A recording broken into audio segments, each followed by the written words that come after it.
I used this small device here to measure my nighttime erections. My best score was 215 minutes, or 3 hours and 35 minutes, and on most nights I got over 3 hours. To my knowledge, this is the longest nighttime erection score that I've seen using this device. And I'm not taking any Viagra, Cialis or anything like that to enhance nighttime erections. Brian Johnson has said his score is 182 minutes, or 3 hours and 2 minutes, and his 19-year-old son's score is 184 minutes, or 3 hours and 4 minutes. Now 3 hours is already very good and healthy. I'm not trying to turn it into a competition, but I do want to make this video to discuss the importance of nighttime erections and how you can improve your erectile health, which is actually quite underrated when it comes to cardiovascular health and overall longevity. That's because there are studies showing a relationship between poor nighttime erections with things like cardiovascular disease, similar to erectile dysfunction, which is associated with diabetes and heart disease. It's normal for your body to have several erections throughout the night, usually around 5 to 6, but you just don't remember them because you're sleeping. And you obviously can't measure it without using a device like this that you would put around your penis like an Oura ring. However, if you don't get that many erections or they're short, then that can be a sign of cardiovascular problems, poor blood flow, high blood pressure, or aging. So how can you improve your overall nighttime erections and erectile quality? The foundation is obvious. Lose weight and be around 10% body fat for males. Being overweight worsens blood flow to the penis, but being too lean lowers your testosterone, which also weakens erections. Exercise regularly, especially cardiovascular exercise, to support good blood flow and blood pressure throughout the body. Sleep 7 to 8 hours regularly to keep your stress and blood pressure low. I'm not going to go into more details of these fundamentals, but here are some extra things that you might not know about. The goal is to increase blood flow through nitric oxide, which is a gas that smoothens blood vessels, enabling more blood to flow. It also lowers blood pressure, which reduces arterial stiffness. Cardiovascular exercise increases nitric oxide, but there are also some foods that do it.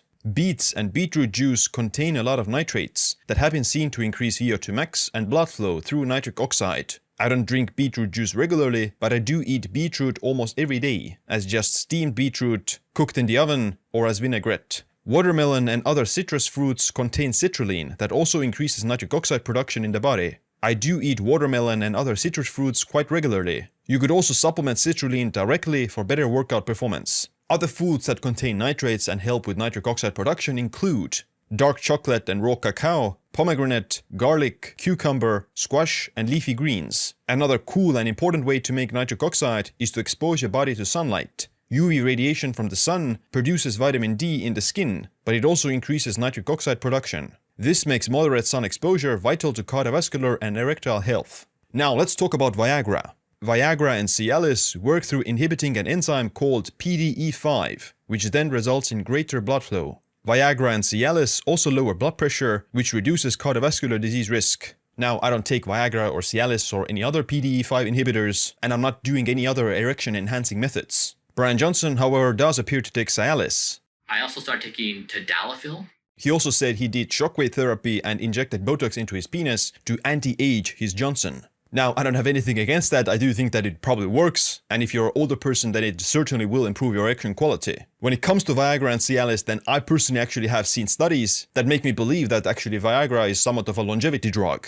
There are studies linking Viagra use with reduced rates of Alzheimer's and heart disease in older men. The mechanism is thought to be the reduced blood pressure and better blood flow that worsens with age. A 2024 meta-analysis of 13 studies saw that PDE5 inhibitor use was associated with a 22% lower rate of major adverse cardiovascular events. They also saw a 30% lower all-cause mortality risk, which is bonkers, literally. The caveat here is that these results are probably seen in people who have cardiovascular problems, they have erectile dysfunction, or some other issues with their blood vessels or blood flow. It's not clear if you're a healthy person microdosing Viagra or Cialis that it would kind of protect you against heart disease. Theoretically, it might, because of the increased blood flow and lower blood pressure that tends to worsen with age. Even if you're a healthy person, you will have slightly worse blood pressure and worse blood flow in your 80s than in your 40s or 30s. So if I were to be in my 50s or 60s, then I would probably consider microdosing Viagra just for the benefits on my cardiovascular health. But right now I don't need it, and I have 3.5 hours of erections to prove it. Now let's talk about the things that reduce erection quality and increase the risk of erectile dysfunction.